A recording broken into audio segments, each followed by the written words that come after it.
why are we here?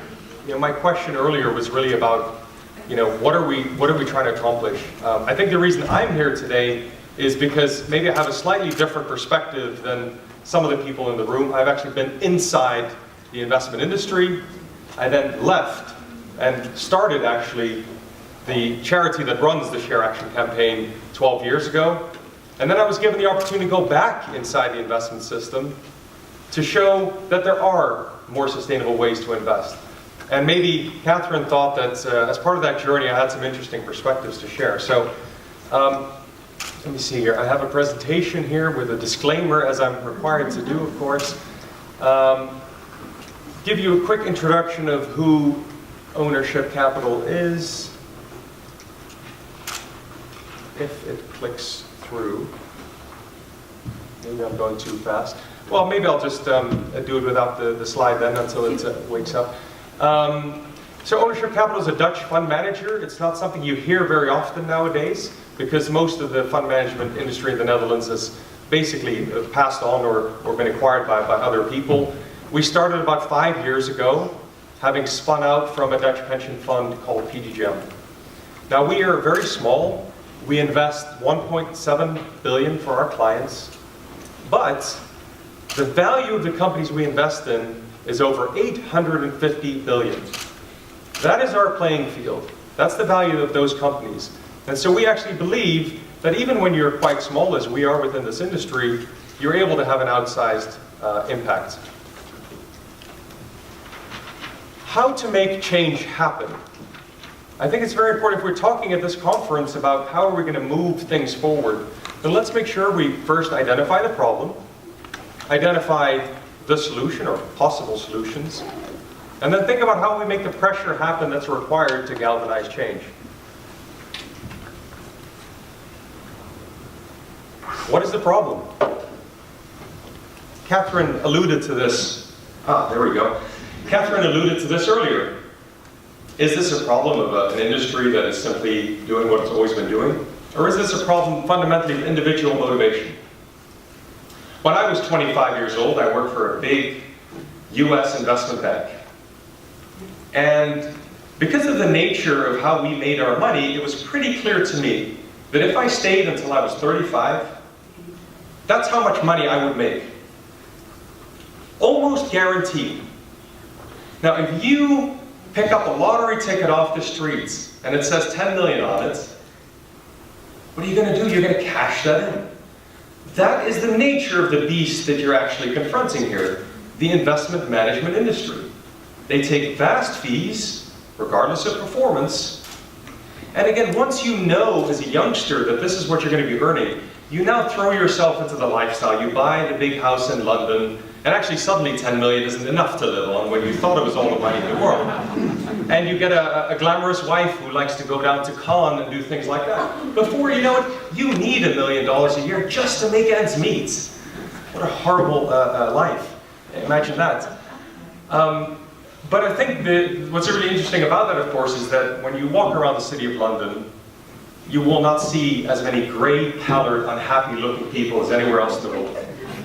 So when you talk about reforming the investment industry, the financial system as a whole, you're actually helping these people because this doesn't make them happy. In my case, maybe because I was particularly reflective, I noticed the more money I made, the less happy I was. Not because money per se is something that we don't all need to live on, but because I could see that it was unattached to any productive outcome from my side. The reason I made so much money is I put myself in the right part of the financial system where fees happen to be very high. And everybody's very conservative, so they keep giving money to the same large institutions. So it really is like winning a lottery ticket. And that's why changing this industry is so difficult. Because once you've committed to this path, you will fight tooth and nail to protect it. And again, your lifestyle requires that you do so. So let's get back to basics here. What is sustainable investment? There was a great question earlier of somebody saying, I don't actually know what it means. Now, when I started ShareAction, the predecessor to ShareAction 12 years ago, there was no definition for it. Today, our life is easier. The PRI has been existing for more than 10 years, and a grand group of visionaries came together and created the investment principles that defines what responsible investment is. Now, I haven't looked at these for a long time, but I thought, hey, as part of this, let's go back to basics. What does it actually mean? Principle number one, we will incorporate ESG issues into investment analysis and decision making. Sounds really good, right? Everybody, by the way, today says they're already doing this. So, by the way, when I asked before, what's the problem? There's no problem there. Everyone's doing this already. You know, and basically, how do you check that box? Well, you buy some research from a third-party provider, and you say, yes, I looked at the analysis for so-and-so, there's no problem, I'm going to invest in this company anyway. This is actually how it works. So ESG integration is not really happening. It's a little bit like when the banks 10 years ago said, it wasn't our fault because Moody's and these other people told us that these bonds were safe. That's what people do with ESG. They say, no, no, no, our risk models say there's no risk. So when it then inevitably at some point goes wrong, that's not our fault. That's not ESG integration. There was also a question earlier about passive investing. I don't understand. The word responsible is an active word. You don't sit here on a chair, hanging your arms, and say that you're taking responsibility. When you see somebody taking responsibility, they're getting up, or they got their phone, they're talking to people. It involves action. So the idea that passive investing can qualify for the NOMA responsible investing simply by splashing a little divestment sauce over it, or some engagement perhaps, some overlay, I don't see how that works. I'm confused. But the second principle is really the part where I think we haven't made the progress that we should have made. Because principle number 2 says, we will be active owners of businesses. So when you sign up to the PRI, that's what you're committed to. Somehow, though, investors that own thousands and thousands of companies are considered responsible because they engage. But what sort of engagement is really happening? Because we at Ownership Capital, we meet with the management teams of companies all the time. They tell us they've never had an investor ask them about their sustainability policy before. So we're told by this ESG industry now that we've made so much progress, but you talk to companies, they say, yeah, we do this because we think it's the right thing, but we've never had an investor ask us. Why is that? Because somehow the principle began to be interpreted that, you know, we will be active owners when something goes wrong. Yes, it's true. 10 years ago, most institutions did not have responsible investment professionals that would vote against a compensation package or would talk to a company when an oil platform blew up, for example. And most institutions have those people now. Now that is great progress, but it is not aspirationally where these principles were supposed to go. The principle was supposed to be that shareholders play a preventative role in these things happening in the first place. Otherwise, what's the point? The platform was already blown up. The 100 million compensation package has already been paid out to the failing CEO. And what? All there is left is losses and worse returns. So we have a long way to go before actually the investment industry is up to this part. So what is responsible investment really? It's taking a long-term view of success. But it is only about maximization of profit.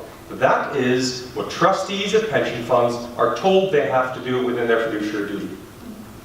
But it's how you define it. There's nothing wrong with maximizing your returns if you're doing so along the time horizon of your beneficiaries. Pension funds are supposed to be thinking 30 years ahead. If you want to maximize your returns for 30 years ahead, it absolutely incontrovertibly means you're thinking about ESG risk. So the problem with the system is not that they're focused on the wrong thing. Their job as investors is to secure your pensions for the future.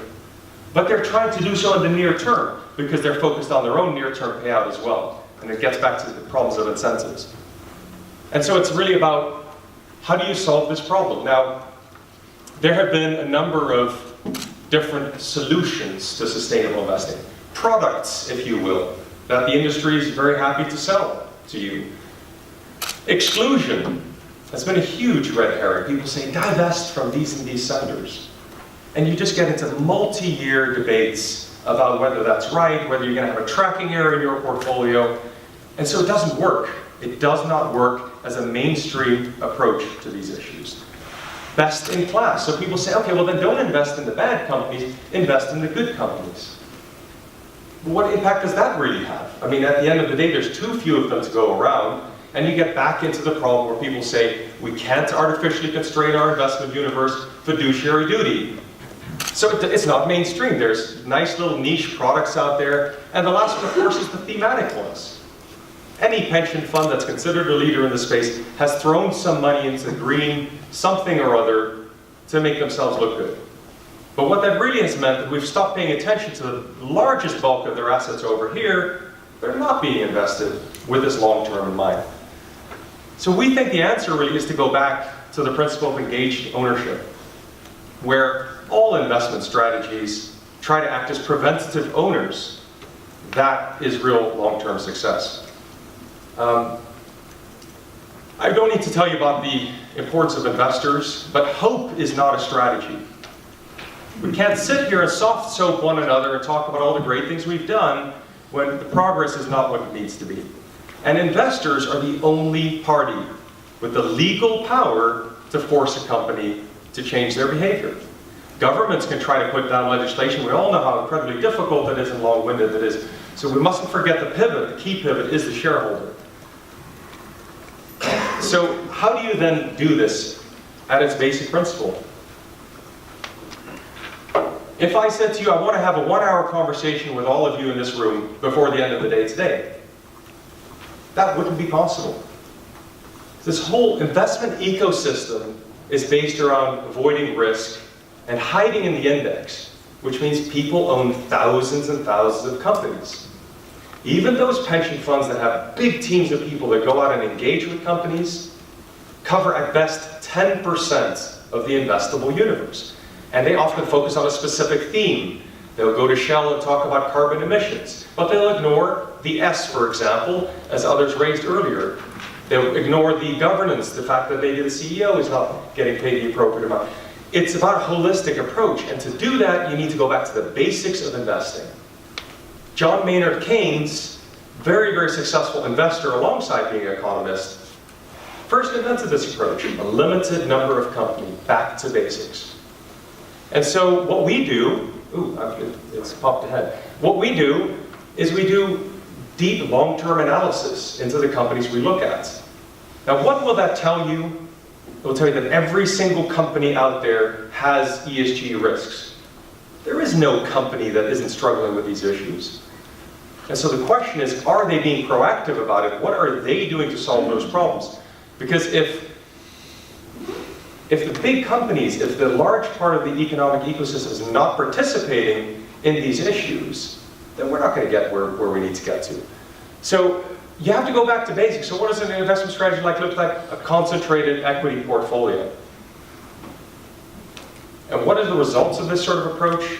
Not surprising to you folks out there, you get better investment returns as well.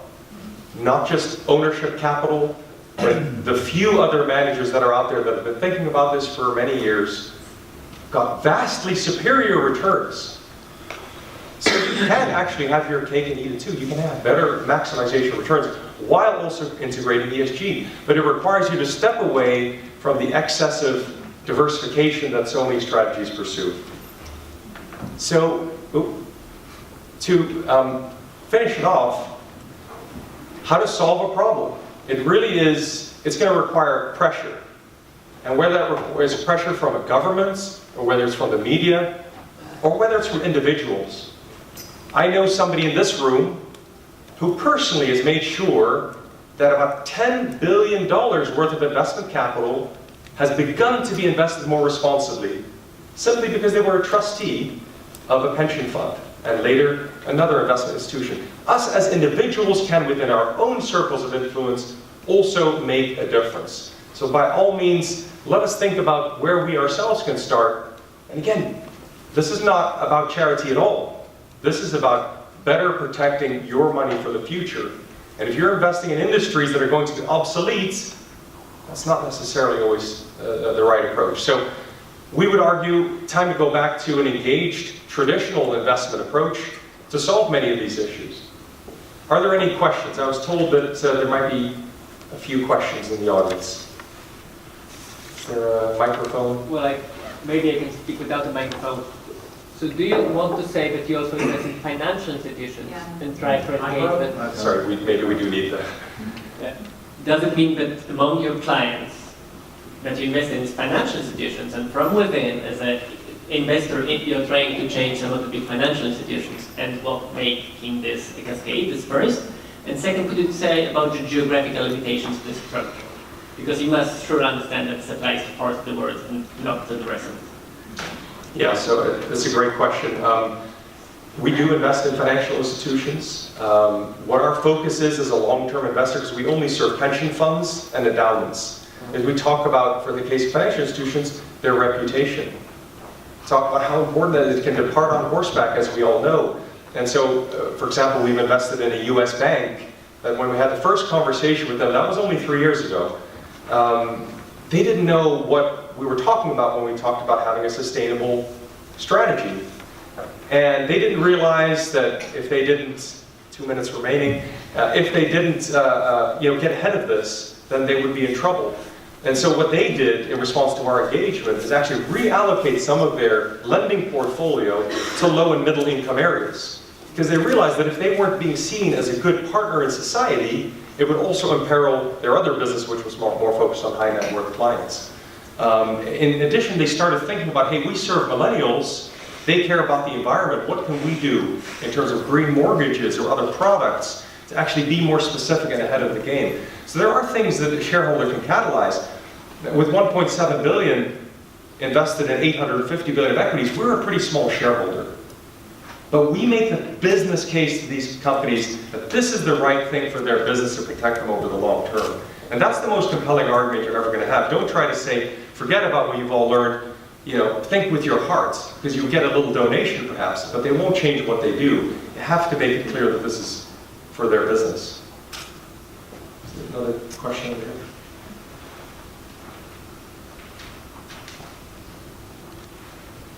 Gert-Jan Storm, you talk about pressures from media, governments, and trustees.